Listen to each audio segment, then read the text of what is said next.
આનાથી મોટી કોઈ ટ્રાન્સપરન્સી ના હોય. અને એને ગુજરાતના નાગરિકોએ ઉપાડી લીધું, ડેરીના મિત્રો ઉપાડી લીધું. અને આજે ગુજરાતના અનેક ગામ છે કે જ્યાં ભગવાનનો ભાગ આ વ્યવસ્થા વિકસી છે અને ગામના બાળકોને બોલાવીને નિયમિત રીતે દૂધ ત્યાં ને ત્યાં એ બાળકોને આપવામાં આવે છે અને બાળકોની તંદુરસ્તીમાં ફરક દેખાય છે. એટલાથી લડાઈ પૂરી નથી થતી. આપણે ફોર્ટિફાઈડ આટાની વ્યવસ્થા વિચારી, શરીરમાં જે પ્રકારના તત્વો જોઈએ તત્વો ઉમેરીને ફોર્ટિફાઈડ આટાની શરૂઆત કરી.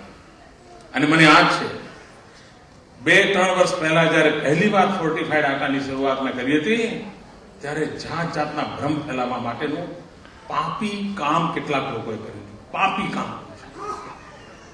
લોકોને ભ્રમિત કરવા માટે પીડા થાય એ પ્રકારના ગપગોળા ચલાવ્યા હતા. મનમાં એટલી પીડા થાય કે સારા કામમાં પણ આ પ્રકારનું કેમ કરતા હશે લોકો. ખેર લોકોના ગળે ઉતરી વાત, લોકોએ વાતને સ્વીકારી.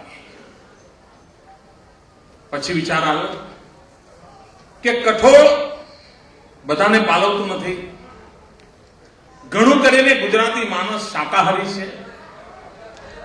પ્રોટીન વગર જીવન શક્ય નથી, વિકાસ શક્ય નથી.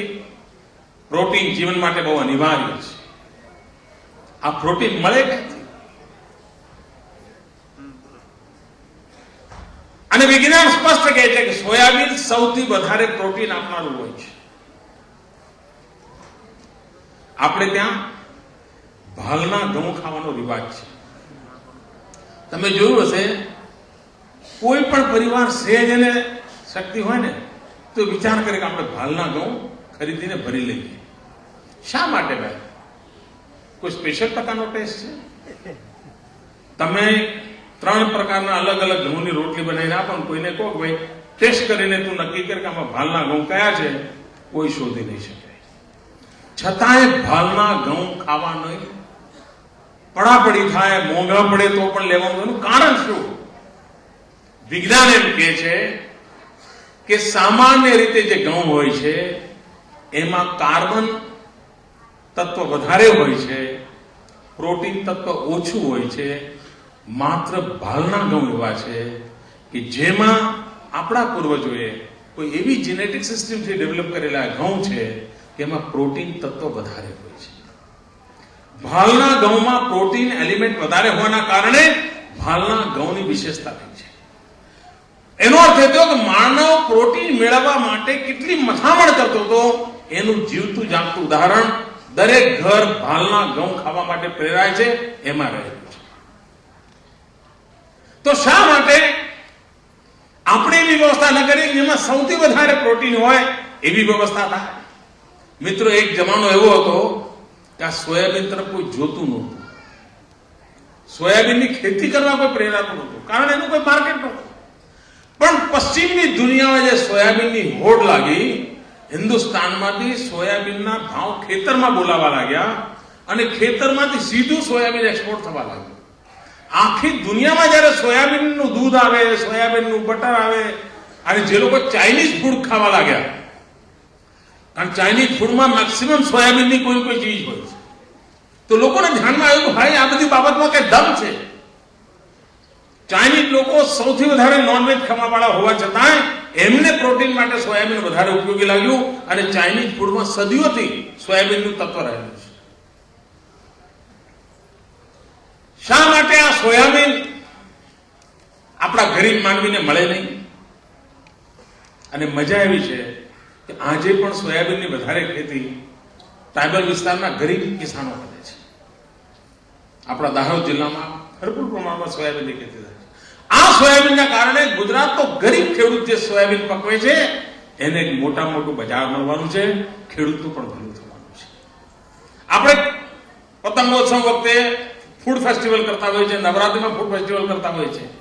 એમાં આપણે ડાંગ જિલ્લાની નાગલી એને લોકોને અંદર પ્રચારિત કરી. કેલ્શિયમ અને આયર્ન માટે ઉત્તમમાં ઉત્તમ કોઈ પેદાવાર હોય તો ડાંગ જિલ્લામાં પેદા થતી નાગલી છે.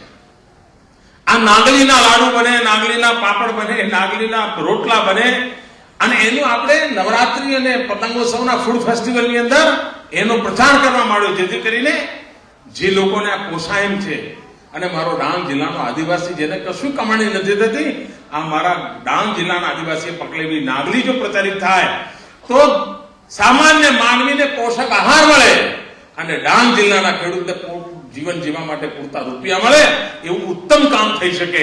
નાગલીનો પ્રચાર કરે, સોયાબીનને ઉપાડી, એક પછી એક ચીજો એવી રીતે આપણે જોડતા ગયા કે જેના કારણે સામાન્ય માનવી. એ વાત સાચી છે કે સોયાબીન બહુ મોંઘું છે, ગરીબ માનવીને પાલવે એવું નથી. અને અમીરો, તમે સોયાબીનની આજે ઉત્પાદનો એટલા બધા છે, તમે જુઓ તો તમને આશ્ચર્ય થાય કે આટલી બધી ચીજો સોયાબીનની આવે છે અને એની મોટી હોડ લાગેલી છે. એવી વખતે ગરીબના ઘરમાં સોયાબીન પહોંચે તો સરકારે મદદ કરવી જ પડે. 200 કરોડ રૂપિયાનું ભારણ સરકારે માથે લીધું છે,